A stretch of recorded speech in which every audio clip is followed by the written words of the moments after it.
Welcome to the Homesteaders of America podcast, where we encourage simple living, hard work, natural health care, real food, and building an agrarian society. If you're pioneering your way through modern noise and conveniences, and you're an advocate for living a more sustainable and quiet life, this podcast is for you. Welcome to this week's podcast. I'm your host, Amy Fuel, and I'm the founder of the Homesteaders of America organization and annual events. If you're not familiar with us, we are a resource for homesteading education and online support, and we even host a couple of in-person events each year, with our biggest annual event happening right outside the nation's capital here in Virginia every October. Check us out online at homesteadersofamerica.com. Follow us on all of our social media platforms and subscribe to our newsletter so that you can be the first to know about all things HOA. That's short for Homesteaders of America. Don't forget that we have an online membership that gives you access to thousands, yes, literally thousands of hours worth of information and videos. It also gets you discount codes, an HOA decal sticker when you sign up, and access to event tickets before anyone else. All right, let's dive into this week's episode.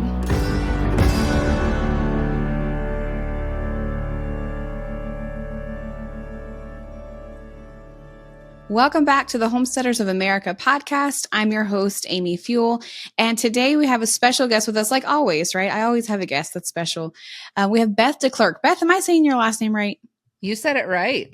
Okay, perfect. Because see, people always get my last name wrong, so I have to ask. Welcome to the podcast, Beth. Thank you for having me. Okay, so how do you say your last name? Because I always say fuel, like that's right. Yeah, yeah fuel, sweet. Like gasoline, you know.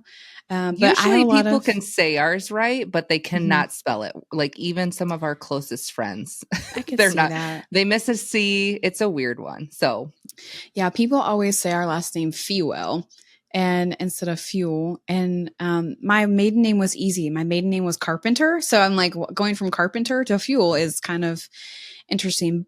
okay, so my maiden name was not easy. It's Dutch and it's really long. And so I thought for sure I'll marry a Jones or a Smith or something simple. Nope. I'm going to pick a name that ends with a Q. That makes sense. Total sense. Is my mic picking up roosters and dogs? All I hear is farm out my window here. It's like, that's the background of the Homesteaders though, right? It's okay. When I was trying to do a live stream the other day, you can totally leave this part in because this is great.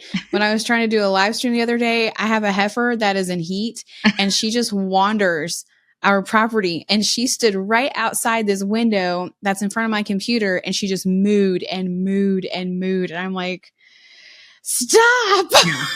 A farm is not a podcaster's dream. I have been known to like drive and do podcast episodes in my car, just like far away from kids and animals for the sake of trying to have a quiet space. But that's just, you work with what you got. I feel you. Okay, Beth, I'm actually going to let you do your own intro. So why don't you tell us, who are you? What do you do? Okay. So Beth Declercq, as she said, my husband, Tommy, and I live in mid-Michigan, mid-Lower Peninsula, just about an hour north of Grand Rapids. And we have 8 kids. We just recently moved from 5 acres to 10 acres. And we've been kind of, I guess we were both born and raised in the city, but we got bit by the homesteading bug. Really, we got bit by the real food bug, probably 2011 it was. And that is what spiraled into doing what we're doing today. So we were just kind of exposed to the reality of our food system, wanted to clean up our diets, started sourcing things locally, started gardening on a small scale in the city. And from there, it's just been kind of little by little. We moved out of the city 10 years ago and started raising, things at scale and more meat and processing it ourselves, and eventually got the milk cow. And now at this point we have, I say about 80 to 90% of our meat we grow and process ourselves. 50 to 60% of our produce, at least fruits and veggies. And then, like I said, we have actually 3 milk cows now and some laying chickens. And yeah, we're a pretty diverse homestead at this point, but it did not happen overnight. It's been 12 years of just kind of slow and steady progress to get to this point, because we were learning as we went. We didn't have any of this skill base. So slow and steady has been our kind of story. Yeah, I started following Beth a little while ago, a couple of years ago, but I really got to know Beth through the Homestead of America magazine. You wrote an excellent article for us that said, I want to be Beth when I grow up. It was the scullery article that I wonder if I have it here somewhere, but it was this beautiful article about her homestead scullery. And why don't you tell us what a scullery is? That way everyone knows. Yeah, I mean, scullery, we certainly did not make that up. But basically, about 5 years ago, we got to the point in our homestead production where it was taking over our kitchen space. You know, there's certain seasons or certain times of year where you are just so in the thick of preservation and in processing. And what I think most homesteaders will relate to is that it's very challenging to live in that kind of state of preservation and processing while also still having to feed people, right? Like the amount of meals that we make with 40 bushels of food, you know, all over the counter and jars that have to be cleaned and put away. It was a lot of work to work around. So we decided to convert. We had a third stall on the back of our garage, and we decided to convert it into this summer kitchen is what I was initially planning it to be. So had a concrete floor. We put plumbing in so that we could add a sink. And it was going to be a spot where I could do some preservation. I could keep all of my giant milking buckets that were taking over the counter, you know, wash them out there. And then naturally, we ended up doing a lot of our chicken and pig butchering out there as well. So I called it the scullery because, you know, things need to have a name. Like if you're telling a kid, hey, go put this in that room in the back of the garage, doesn't flow very well. Mm-hmm. So I decided to call it the scullery because I was reading about, you know, how they used to have sculleries as kind of the place where they did the dirty work and the prep work in this back of the kitchen room. And I thought that was kind of, you know, what we're doing. We're doing all of the dirty and the prep work and the stuff I don't want in my main kitchen. So that's how the scullery was born. And it's been very well received and coveted, I think, by a lot of homesteaders. But seriously, such a blessing to have that second space. Though I will warn you, it's great to have a second space to work in, but it also means that you have two kitchens to clean. So don't forget that reality is that cleaning one kitchen is fun. Cleaning two is twice as fun. Yeah, we are in the process of trying to finish our basement and put a kitchen down there because our basement it walks right out into the back field where the milk cows are. And so I'm like, yes, we're going to do this one day. Maybe not right now, but one day we will. But anyhow, okay. So you have all of these homestead children running around. And I always ask the question to every homestead mom, how do you get it all done? And every mom says we don't. We either have seasons where we drop the ball on things or we outsource stuff. And both is the case for me, just like any other mom. You know, like there's seasons for heavy preservation, there's seasons for heavy house cleaning, and they're not often at the same time. So this time of year, we're in the thick of it. So the house is not the priority. The laundry keeps rolling just enough so that people are clothed and that things aren't getting, you know, questionable. And I'm also really blessed that my mom's retired. So she steps in a lot and kind of just continues. And I have big kids. So that is something that still feels very new, but is a huge blessing because when we first started, we were very much in the phase of, I think our oldest she had to have been 5 when we moved out of the city to the first property. So it was a lot slower those first 5 years on acreage because I just had all little people that didn't do anything really productive wise. But now they're big and they can definitely contribute, and they do contribute. So it's not all me. It's a team effort. Right. So with all these kids and all this learning how to homestead, you might be a professional now, right? Because you're starting to teach people how to do this. So why don't you tell us a little bit? One of the things that I follow you for is because you have incredible advice when teaching and educating people on how to homestead, but also how to do it financially. So why don't you kind of tell us how you started on that journey and go into it that way? Yeah, I would say this has definitely become one of the things I share the most about because there's a ton of people that are teaching how to can and how to butcher, and they teach it really well.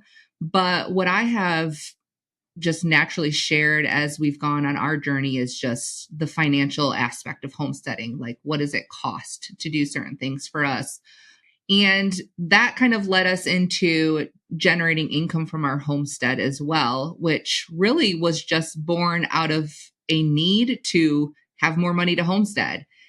I think that there is definitely a savings, factor in growing your own food, but there's also an upfront capital cost to get to the point where you can do that savings. Um, you can raise your own meat chicken for a year for less than buying it from the store, but you have to pay to do that and still be eating chicken kind of in the meantime. So what happened is that about 6 years ago, I would say, we had gotten to the point where we were very diverse. We were growing a large amount of our food, but I kind of got this realization that we only could continue to grow our food as long as my husband's off-farm job was stable to finance us buying the feed and buying the animals and things like that. And that got a little uncomfortable because you think of, self-sufficiency and kind of growing, being in charge of your food source as a huge comfort, especially as a mom with a lot of mouths to feed. And so I decided that I wanted our homestead to make enough money so that it was self-sustaining, or I called it, financially independent as a homestead. So that way, if my husband lost his job or if he got sick and couldn't work, we'd only have to float the household. We wouldn't have to sell off our milk cow or our plucker or all these things that we had invested in. So that was what kind of started us generating income. And I guess now I'm forgetting the question, but we got to the point where that kind of became a game where it was like, okay, the meat chickens are paying for the meat chickens. We're selling enough that ours are free and we can buy hay for our cow.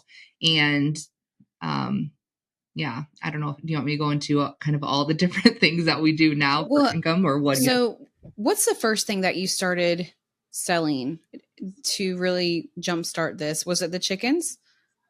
It was meat chickens. Yeah. We did meat chickens for a year or two, not enough for like our entire year's need, because again, that was a lot of upfront money for us as a one income family growing, adding kids. And so we decided we would do a year. We did 100 chickens and we pre-sold 50 of them, thinking that that would make our 50 free and it would give us kind of upfront money to pay for the chicks and the feed and everything. And it wasn't quite that. I think it ended up being maybe about 75% of the cost, but it was still good. And it worked. So then we went to raising 100 chicken or 150 chickens and we sold half. And then we raised 200 chickens and we sold half. And we're at the point now where this year we'll raise 750. We will sell about, I think I'm going to sell 600 of them. I've sold almost that, but 150 is about what we need for our family at this point for a year, which sounds just crazy, but we're 10 people. So that's probably not unrealistic. And then the other 600 we will sell. And of course, those 600 that we will sell are going to more than pay for our 150 that we keep. So the extra profit from that will cover things on our homestead that don't make money, because that's one thing that I've learned is that initially when I started to generate income from our property, I thought everything needed to cover itself. The layer chickens needed to cover the cost of themselves. The milk cow had to cover the cost of themselves. But then I realized that that is not a super efficient way to generate income, because it's really hard to make everything profitable at a really small scale. So what I have kind of leaned into now is having what I call core enterprises. So I have or I should say we as a family have really 3 or 4 main income streams that finance our entire property. So meat chickens are one of them. On-farm events is another one. We do a small raw milk herd share, and then we offer chicken butchering or really poultry processing as a service. And that's it. Those four things are what pay for all of the food that we grow, all of our homestead projects. They also pay our kids because they're employed by our homestead technically, and they're obviously giving labor that's beneficial. They need to be recognized for that. But yeah, the layer chickens never make money. Like the pigs, they never make money. Their garden never makes money. So that's what's worked best for us. But it's been a lot of trial and error to figure that out. I'm sure. So how long did it take you? I know. So here's the thing. People will listen and they'll automatically say, okay, I'm going to do that. But let's be realistic. How long did it take you to build up to raising 700 and some chickens for your community? Yeah, I think what happened is that it started as an idea, but it was probably 4 or 5 years in before I changed it from being this, thought that I could accomplish without any real strategy or any intention. And I changed it from being an idea to being, this is my business. This is something I have to do. And I have to actually pay attention to the numbers. I actually have to have a marketing plan. And I actually have to have some type of systems in place to make it sustainable for my family. Because if you don't have a system in place, things get chaotic and stressful very quickly.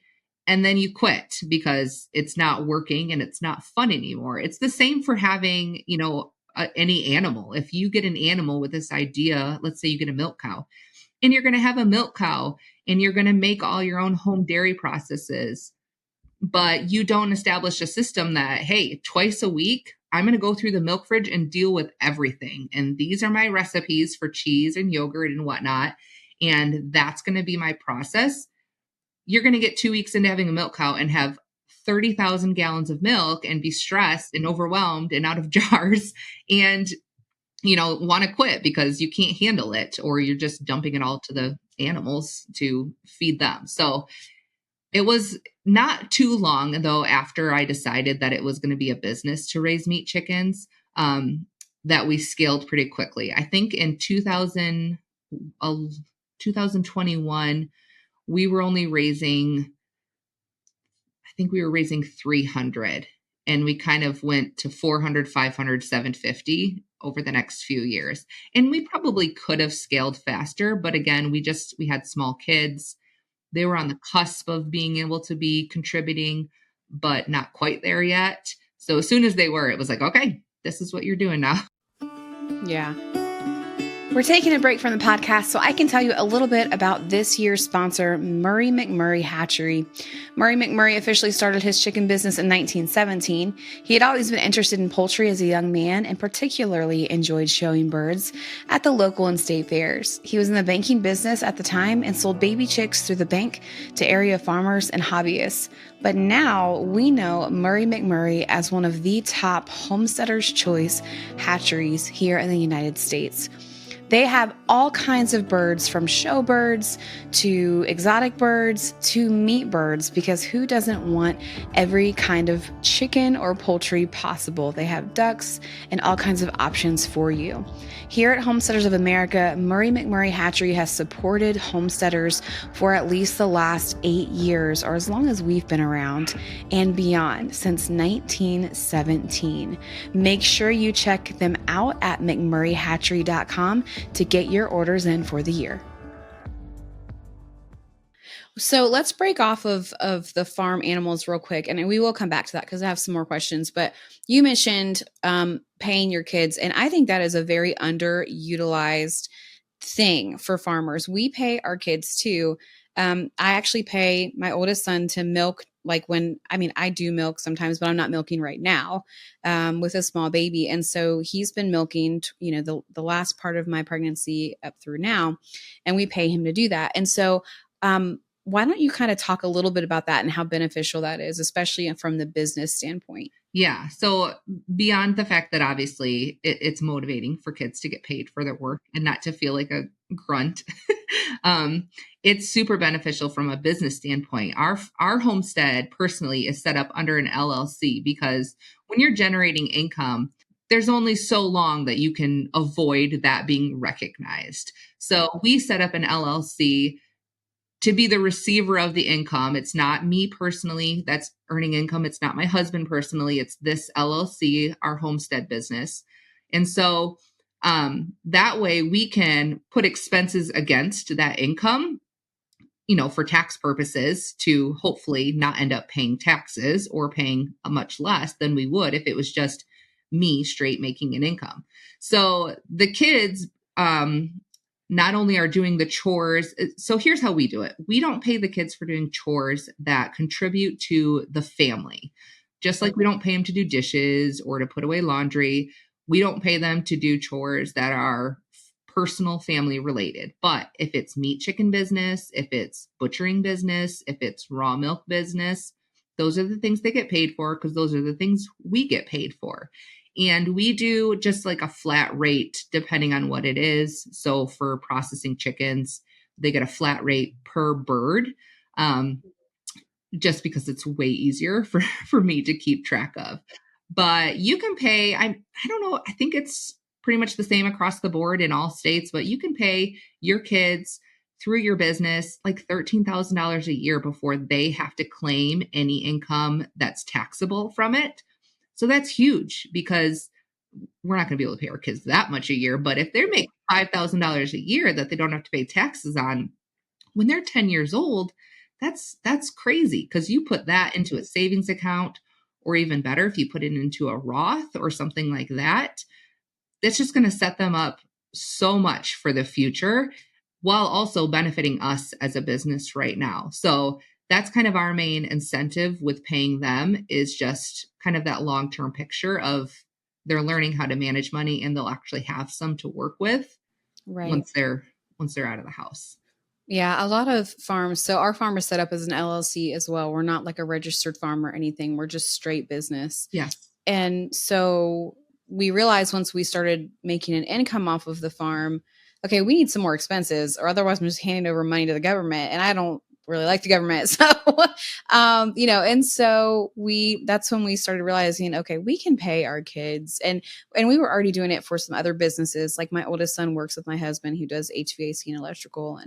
And so it is such a benefit to teach your kids skills and homesteading, but also teach them business and have them motivated. So, like our oldest, he'll be 16 next month, and he's been paying a Jeep off that his dad has. My husband collects vehicles.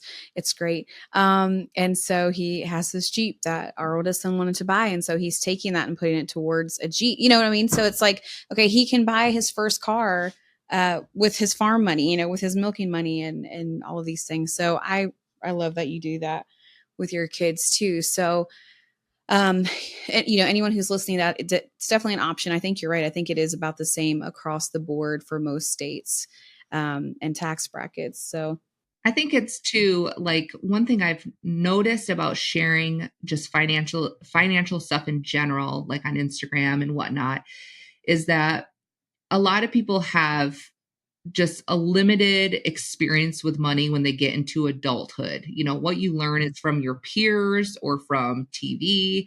And yes, kids are kids, but still they are learning, like you said, business alongside us, and seeing that, hey, this chicken cost us $12 to raise and you're selling it for $28. That's a pretty sweet return on your money. Buying this lottery ticket for $12 that may or may not make me money, like, that doesn't seem like a good investment. And so, not that we're going to curb all bad habits, but like just being thoughtful of what the return on investment is for how you're using your money, and teaching delayed gratification. We've got one kid that's saving up right now for something that's several $1,000s that when he finally gets it, like, he will feel the weight of, like, my goodness, this took so much time for me to save for, which just gives them more appreciation and respect and care for it. So there's endless value to it. Okay, going back to your farm and making money on your farm, you were talking about you hold events on your homestead. So what kind of events do you host that make an income for you guys? Yeah, so the events were something that I'm very introverted. I'm perfectly able to have a conversation, but a lot of people is something that's very tiring for me. So I was not super excited about the idea of events, but I had a friend that really encouraged me to do them. And kind of the pitch was that we were only on 5 acres at a time. So our production capacity was limited. Like you can only grow so many meat chickens on 5 acres. You can only have so many milk cows, in the way that we wanted to farm in a way that was, sustainable for the land. And so events, they don't require any space. I mean, you can literally be in town and have people in your yard or your driveway or your kitchen for a class. And so there's not as much limitation income wise as far as event space. So that was what started it. The first one I did was a gardening, just like a basic vegetable gardening class. All of my events are very, very entry level because I am not an expert at anything, but I know a lot of things pretty well. So kind of the rule of thumb is that if you're thinking about teaching a class, but you don't think you know quite enough, just realize you just have to know like 2 steps ahead of the person you're going to be teaching. Because the value in that is actually that you are going to teach them in a way that's more understandable, meaning that, somebody who just learned to garden 5 years ago is going to teach it at a way more basic level than like a college professor who's a professional of biology and horticulture and is going to use terms that are so out of a newbie's realm that they can't even like grasp it. I see this with my kids too, where it's like, I'm trying to teach someone to tie their shoe and they're not getting it. And then the child that's 1 or 2 years older than them says, oh, do it like this. And it's like instantly they figure it out because that kid teaching might not be an expert, but they learned it recently enough that they understand the struggle and the questions a little bit better. So classes, we have done gardening, we have done meat chicken, both raising and butchering, pressure canning, water bath canning. I'm getting ready to do a new one I've never done before, which is just home dairy 101. So we'll make butter and cheese and yogurt and kind of those basic first dairy products. I've done a crochet class. That was like a winter class I did. That was fun. And I'm sure there's a couple other, but we've also kind of moved into also doing gatherings. So literally just social events where people can get together and, just gain inspiration and fellowship. And we do usually one in the spring. That's a women's event only with vendors. So we can also support each other. And then the fall one is kind of the harvest themed family event. And we do a whole hog roast. And yeah, those have been really profitable. But I also think, like it's important to have face-to-face interaction. Teaching online is great, but you'll never get away from that need for face-to-face interaction with people. Yeah. And it builds community too, is what a lot of people don't realize. I don't know how you do it, but a lot of people will do events for their customer base or just people that support their farm in general. And so it's a great way. I love that you do fellowship events because, getting together like that is what builds community. And that's how you make more sales too, exactly. for people. And so, okay, guys, we're taking a quick break in our podcast to bring you some more information about one of our sponsors this year. We are delighted to have Nutrimil with us once again this year as a sponsor. We really enjoy this company and everything that they stand for. They are super like-minded. They educate us about whole grains. You can even check out one of the past podcasts we did with the owner of the company. Nutrimil is dedicated to creating high-quality small kitchen appliance products that function well, are easy to use, and promote healthy eating. From mixers and grain mills to dehydrators, they have it all. Make sure you hit up this one-stop shop for all things fresh grains at Nutrimil.com. A couple more questions and then I'll let you go. So you started with chickens, you're doing these events, but I believe you're also doing some online stuff too. Is that right? Yes. So kind of not willingly. I fought it for a long time. I never intended to be doing things online income wise, but I'm glad I did because it's ended up being a blessing, I think, for both me and the people that, are able to learn from me in that capacity. So I have a couple different things. I have some courses. My biggest thing is that I have a membership that is specifically about building productive and profitable homesteads. Kind of the natural progression of when you share things a lot openly online, people start asking a lot of questions and you can answer questions, but only for so long. So at some point, I finally kind of condensed and organized everything that was frequently asked questions. And of course, the first topic that I did it about was meat chickens, condensed it all into an online course so that somebody could just go and get all of the information in an organized fashion. Because what happened is that people used to save things on highlights in Instagram so you could refer back to them. But that gets really messy. Like you go back and look at my highlights and yeah, the information's there, but not in a very like consumable way. So I always tell people, if you do not want to pay for a course, that's fine. It's in my highlights, but you're going to have to really like kind of chew through things to get all of the stuff. You can't just go immediately to how to build a chicken tractor like you can in my course, see the video, download the plans, be good to go. You got to watch like 20 videos of my explanation of it. So I will always share things for free still for people that's the only way that they can access it. But I do have a few courses and an online membership where things are just a little bit more digestible so that they can implement them quickly. And yeah. Yeah. And so you've got all of these ways. You're a mama, you're bringing in all of this income to pay for your homestead. And I assume you're making even an income on top of that, right? Beyond just paying for your homestead. Yeah. So at this point, we kind of see it as two different businesses. It is under one, but the homestead property, it has to support the homestead property. Any extra gets poured back into it because there's always more infrastructure to build. There's always equipments to upgrade. So we don't take an income from the farm at all right now, even though we could, because we want to continue to grow and build that, especially since we moved recently and there's a lot of things that we want to change here. But the online income has actually been what's been able to, just as of recently, support our house. So that is like what our family is able to, buy diapers and pay our mortgage and things like that. So I'm very thankful that I decided to do stuff online because I think one of the challenges and dreams that a lot of people have is that, they're building this thing, but one spouse is away or both spouses are away and you only have so much time. And so it definitely was a dream of ours for my husband to be home and to be able to build this with us and to not have to do it after working 12 hours a day. And that's not everybody's goal, but that definitely was our goal. So having generated this kind of alternative online income so that he can be home now has just really given us a chance to ramp up things faster as well. And he's home. So it's kind of right. Yeah.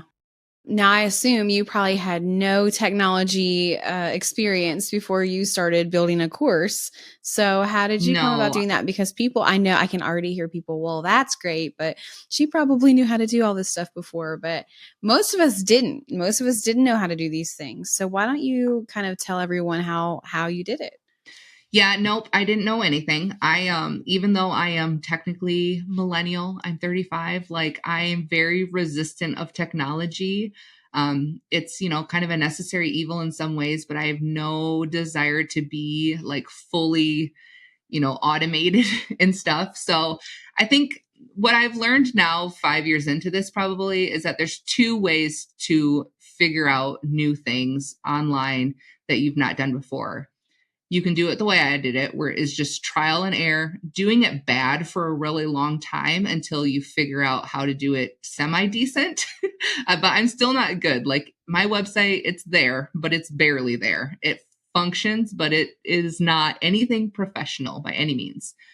The other option is you outsource it. You have somebody that you hire to do it. At this point, I've hired somebody for some things, but I haven't hired them for everything. So that's why it's still kind of just good enough. But just like with homesteading, like you do it one at a time. The first thing I ever did for my online business was I had to make a landing page to collect emails, with a lead magnet, which were all these words that I didn't even know what they were. But it was like my first landing page took me probably 5 hours to set up and get working correctly with the thing on there. I can make a landing page in about 2 minutes now. Like, you figure it out and you get better at it. But there's so many resources on YouTube and podcasts and Oh yeah. I mean, don't be afraid to ask people either. There's been many, many people that have blessed me with their willingness to just coach me through things. Shout out to D Porter of the Porter Homestead. Oh yeah, right? yeah. Like, pretty sure every homesteader's like website guru for when I mess things up and I need her to fix them. But yeah, just one bite at a time is how you do it. Yeah. One of the things I love about you and a lot of all of these other homesteaders and farmers that are doing it and making it happen and making it work is that most of us, myself included, we did not, we didn't know what we were doing when we first started. And here's the difference in making it and not making it. You will not make it if you do not wake up and just start trying to do it. Even if you don't know how to do it, just try to do it. I can't tell you how many people I have met or mentored or even hired that are not self-starters and self-motivated. And so if you're listening to this podcast and you're like, oh, I can't do that, then you've already defeated yourself because you're not going to be motivated to get up and do it. But if you really just sit down and say, okay, well, they didn't know how to do it and I don't know how to do it, but I can try and I can learn, and you're motivated, you have something to motivate you. Like Beth's motivation was getting her husband home and having the farm pay for itself. And that's a pretty big motivation. It should be really a motivation for everyone for the farm to pay for itself. Right. And she did it and she's doing it and you're rocking it and you're a mama of 8, right? You said 8. Yeah. So it is possible for everyone. And so I just want to encourage you guys that are listening, people like us didn't really have people to teach us how to do it. And now people like Beth are teaching you how to do it. So whether you're doing it, for just yourself or your family, you can go to Beth's website. She can help you there, look at your homestead finances, learn how to build a chicken coop, like you said, a chicken tractor, talk about making an income. And hopefully you guys glean some information too, just from this episode alone before you get directed over there. But Beth, I'm going to let you go. But at the end of every podcast, I like to ask my guest, is there anything inside of you that is just burning to share with our HOA audience, whether it's farm related or family or whatever? Is there anything you think our audience should know before you get off here? Yeah. I just want to echo you saying, like, anything worth doing is worth doing bad. I'm pretty sure Joel Salatin said that one time. And I just totally believe that you have to do it bad if you ever want to do it good. And if it's worth doing at all, then you'll accept that. But I think a lot of homesteaders, they really thrive on the goal of being in charge of your food source, being in charge of your family's nourishment, but don't discredit the other elements that it takes to live. Like, take some right. some of this episode or whatever, and really put some thought into your finances, what your security level is, pay off any debt if you can, save some money, generate income streams. I really do believe that businesses, self-employment is going to be such a huge part of the next generation, as people are just kind of moving away from the traditional workforce. And that's not to say that everybody needs to, because you're always going to need hospitals. I'm always going to need a midwife. I don't want every woman to listen to this and say, yeah, I can't work anymore because I have to be at home with my homestead. There's places for everybody. But if you're feeling that nudge or that desire to be able to generate income for yourself, then you have to start small, and you got to start now. So that way, when the time comes where you may need it, you've gained some traction at that point. So Absolutely. And I 100% agree with you. I think you touched on something that we could create a whole nother podcast for. And it's that, self-employment really is setting the foundational legacy for future generations and your family. And that goes along with hiring your kids to do stuff, right? It's generational farming and homesteading and business.